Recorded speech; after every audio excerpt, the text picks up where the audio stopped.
Hey, how's it going? Have you been having any luck finding Meliora, finding better in your life? Sometimes it can be hard. We've had a little sickness in our home, and people and kids, and actually myself, have been up in the night coughing, and it's been a little bit hard to find the better. I'm just so tired and exhausted, and it's been tough. Are you in a season where it's kind of hard to find Meliora? Where it might be a little bit hard to find the better? If you are, this podcast is for you because I help you to find the better even when the times are hard, even when we are struggling to stay afloat, even when we don't know how we can do it or how to find the happiness. With small steps in thought and action, I can help you to make progress in the goals that you have and the righteous motherly desires to raise your children, to spend time with them, to strengthen your marriage, and to become the woman of God that you desire to be. Today, I actually forgot I needed to do a podcast episode, so if that gives you a glimpse into real life, I don't know what does. So I'm getting it done now, and I didn't have a topic for a while because I haven't been able to sit down and plan because I've been sick. But it's been on my mind to share some of the books that I read in 2021 that really impacted my life that might help you. So that is what we are going to do today. We are going to talk about some impactful books that changed the way I thought, that helped me in my motherhood, and helped me to move forward as the woman I want to be. So I'm excited to share these with you. If you think of someone during this episode, please share the episode with them. Let's grow a circle of women and mothers who are trying to find Meliora. Hi, I'm Jocelyn, the host of the Meliora Mentor podcast. Meliora means better in Latin. I encourage better thoughts for a better you and a better life through taking small steps in thought and action. I help pregnant women and mothers to find positivity in their season of life through changing their thoughts to work for them and not against them.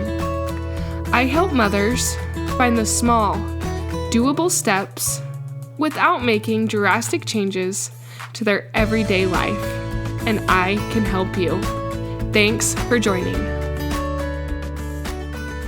Hey, Jocelyn here, and I'm excited to share with you some of the books I read in 2021 that really were insightful, really challenged my thinking and encouraged me to grow, were really fascinating and exciting, and I learned lots of things from.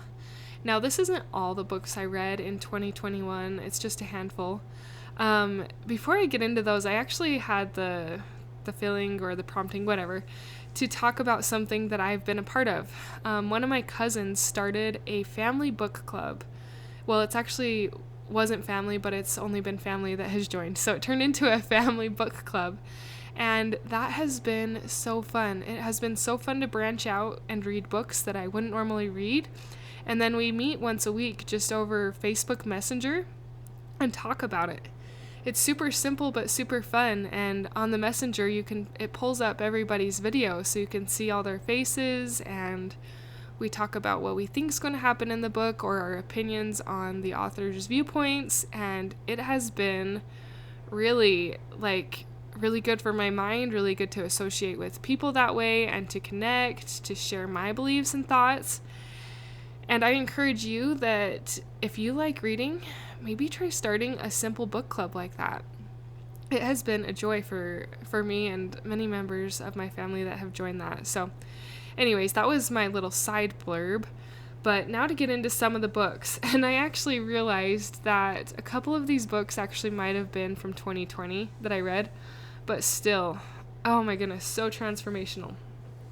I had a husband and wife mentor team for a little bit who told me about Leslie Householder. I don't know if you've ever heard of Leslie Householder, but she wrote the book The Jackrabbit Factor, and she also wrote the book Hidden Treasures. And those are actually two books that were in my list that I want to talk about. So The Jackrabbit Factor is just a little story about a man trying to provide for his family. And it's simple, but it gives so many insightful nuggets on how to go about getting to where you want to go. And And I'm going to try to not give away too much of the books when I tell you about them, because I want you to be able to read them and have some level of suspense and excitement to keep going. Not like, oh my goodness, I already know the book because she told me. So I don't want it to be like that. But this book had a lot of insightful ideas that you could kind of think outside the box in what the author meant or in what you think it meant and apply it to your own life. And I actually really love stories like that. I love when an author can create a story that is fun to read and you wonder where it's going to go, but it also has so many thought tools and mindset shifts and things that make you think within the writing. So if you're looking for that, that's one of them, and it's kind of a little bit more focused on the financial end. And that actually goes into the next book by Leslie Householder, which was Hidden Treasures. And the little underlined blurb on that is Heaven's Astonishing Help with Your Money Matters. I really liked this book because it kind of gave me a godly sense of thinking about money. Sometimes when we think about money, money can seem really worldly, it can seem scarce, it can seem fearful, it can seem hard, it can seem all of the things. But this book really gave me peace and hope that to want more money doesn't make you a terrible person, and to want to find ways to get your debt paid off is not bad. And she actually gives some good mindset shifts and tools as well to use when you choose to change your thinking about money. So that is the second one I would recommend. Another one about money that if you are in the money and don't want to feel scarce or want new thoughts to think about money is called Killing Sacred Cows by Gunderson. I randomly heard that referenced on a podcast and I was like, you know what, I'm going to look that up. And it was actually an audiobook from my library. And I listened to it and holy cow, he had a lot of mind-blowing myths of things that I have believed that may not be true. I liked the book. It might be a controversial one, and there's definitely points in it that are probably controversial depending on your beliefs, but I overall liked the book. And with that one that I just mentioned, there were some points I didn't entirely all the way agree with, but most of it was like, wow, I have a whole new way to think about this than I ever thought was possible. So, and I didn't read that one, I actually just listened to the audiobook on that one. But if you don't want Garrett Gunderson, he's a little bit more, not worldly, but is secular the right word? I don't know what the right word is. But if you want a more godly approach, definitely go with Leslie Householder. She also is a member of the Church of Jesus Christ of Latter-day Saints, and I agreed with a lot of what she said. So the next one that I really liked was called The Hidden Messages in Water. This was a super eye-opening book and incredible. If you could at least rent it from your library, sorry I'm saying so many times. I'm just so excited because this book was amazing. So it's by a Japanese man. I don't even know how to pronounce his name. Masaru Emoto. And he figured out how to take photographs of water crystals. And he started taking photographs of water crystals in different situations. He did it with loud rap music and then soft music. He would do it in the city and in the country. And he had pictures of these water crystals, and it was so fascinating, the difference of these water crystals, the difference that loud music made on a water crystal. And it was also fascinating because our body is mostly made up of water. And so what we listen to and all of our surrounding stuff does have impact on our body and on us. And so if you want a really eye-opening book about water and its significance and how it could play a role in our bodies and in what you listen to and put into it, I would highly recommend that one as well. Super fascinating, super cool. The photos are awesome. My kids actually even enjoyed looking at the photos, and I would tell them this is why mom encourages you to listen to good music. Look at this crystal compared to this crystal. So it could be a good teaching moment as well. I will put the books in the show notes because I hate when I'm listening to a podcast and they list all these good books that they've read, but then they don't put it in the show notes. It's like, I should have been taking notes that whole podcast, but I've got your back covered. I will put these in the show notes for you to reference and look up if that interests you. So the next book actually was one from book club that I loved. It's called The Alchemist, and I think he's from Brazil, if I remember right, but his name was Paulo Coelho. Sorry if I butchered the pronunciation of that, but this book was also written in a story form. And like I mentioned before, I love the stories where you can pull nuggets out and think of how they apply. I think that's why I also love the parables from the scripture, because you can pull out the stories and apply them to your life. So The Alchemist was about a boy following his personal legend. And it's really fascinating how he comes about to find his personal legend. And it has a fun ending.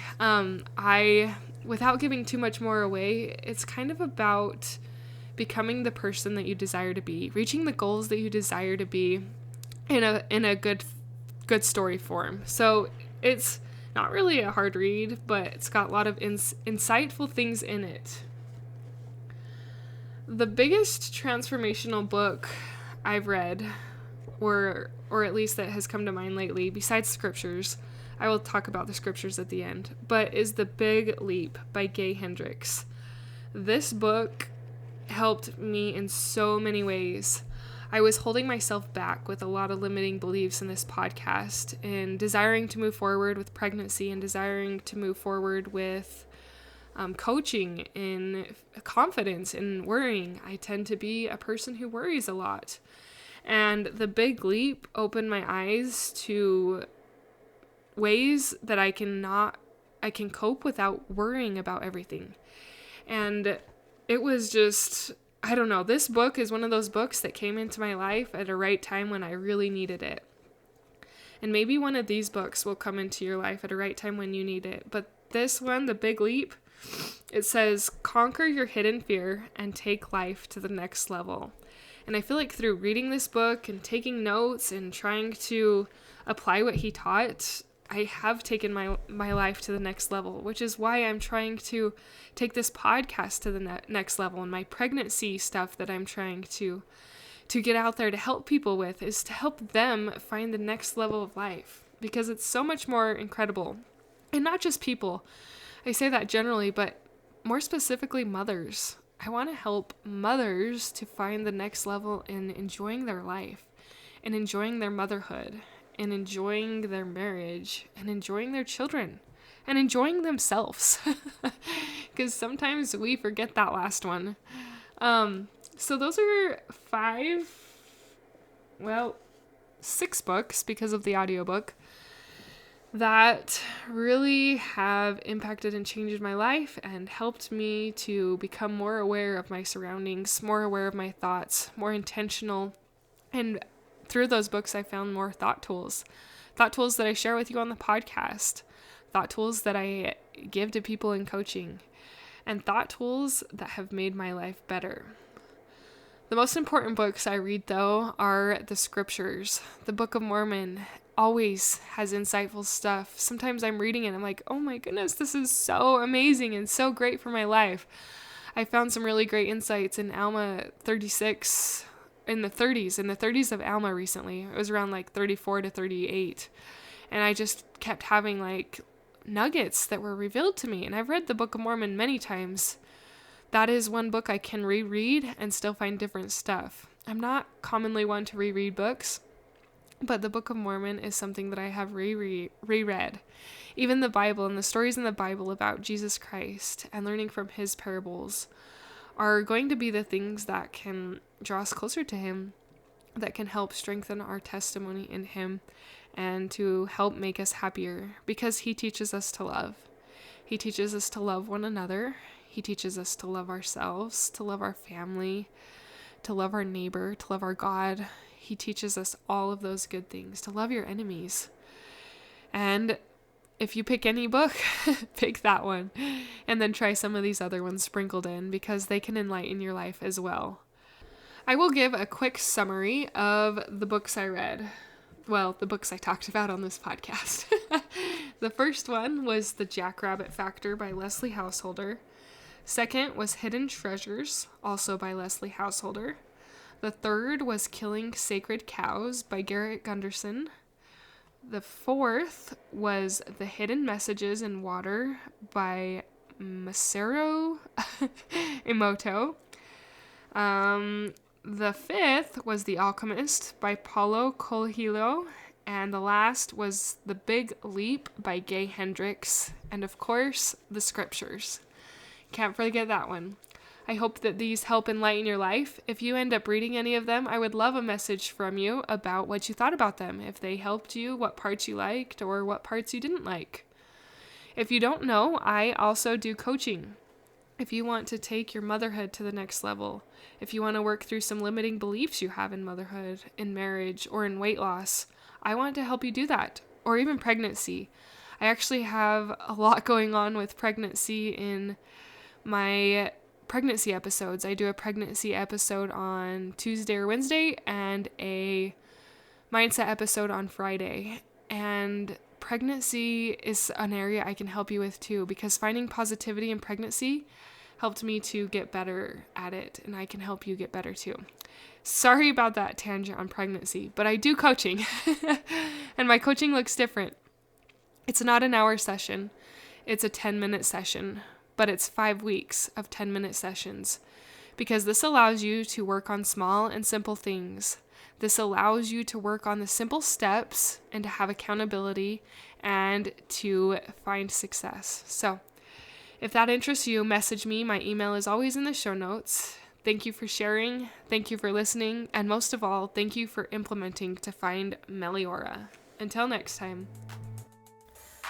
Thank you for being a part of the Meliora Mentor Podcast, for listening, for sharing, and for most of all, applying these tools into your own life to improve your own happiness so that you can find your own better thoughts for a better you and a better life through taking small steps in thought or action to reach your goal. If you are one of those individuals who have an inner desire but are having a difficult time making progress in your goals, I can help you find the small, doable steps without drastic changes to your everyday life. Reach out, let's connect, and let's see you move forward. My name is Jocelyn, and I thank you for listening. Until next time.